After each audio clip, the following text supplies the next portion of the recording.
Assalamu alaikum, I'm Aisha and you're watching Samar News. Here are today's headlines.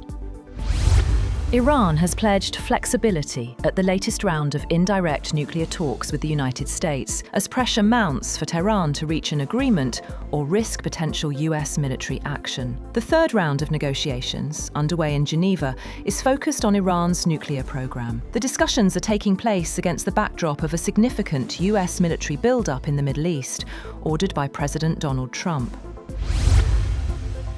Meanwhile, American aircraft carrier USS Abraham Lincoln is seen operating in the Arabian Sea as the United States builds up naval forces near Iran. Satellite imagery shows the carrier off the coast of Oman as part of a wider deployment that includes the USS Gerald Ford and their strike groups. The development comes amid Iran and the United States edging closer to possible military conflict as nuclear talks stall and both sides harden their positions. US forces have expanded their presence in the region in one of the largest deployments since the Iraq War, while Israel is preparing options in case diplomacy collapses. The two aircraft carriers alone can deploy thousands of personnel and more than 150 aircraft.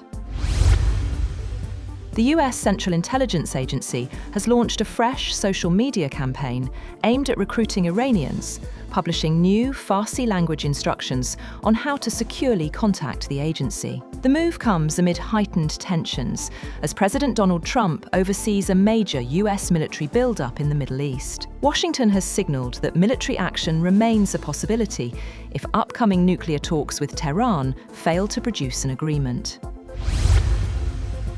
Images of debris from recent Russian strikes on Ukraine have indicated that Moscow may have used a cruise missile once at the center of a landmark nuclear arms treaty dispute. Two weapons experts say that fragments recovered from the scene strongly suggest the missile involved is the same nuclear-capable system whose development prompted then US President Donald Trump to withdraw from a major arms control pact during his first term. The analysis is based on images of missile fragments provided by Ukrainian law enforcement sources, marking the first visual evidence publicly reported to corroborate Russia's alleged use of the weapon.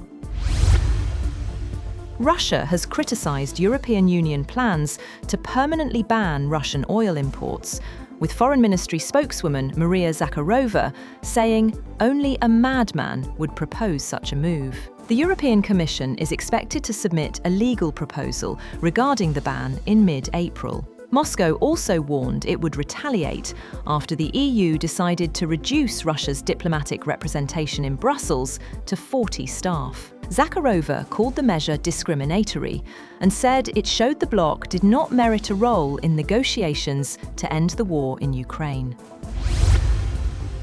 French President Emmanuel Macron is set to outline an updated nuclear doctrine as European allies voice concerns over the reliability of the US nuclear umbrella under President Donald Trump. Macron is expected to rule out shared European control of France's nuclear arsenal, while clarifying what security guarantees Paris can extend to its partners. Although France and Britain are nuclear powers, most European nations continue to rely primarily on the United States as the cornerstone of transatlantic deterrence.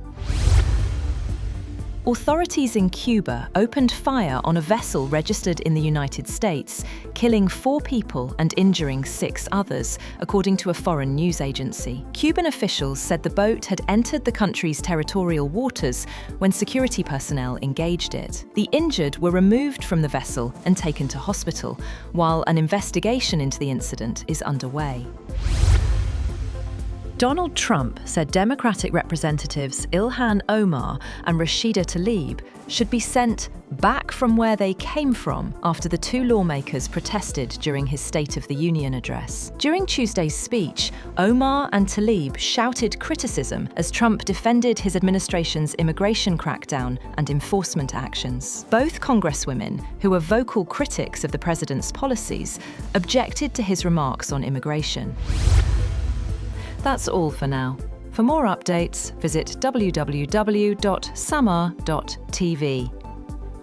Thank you for watching Samar News.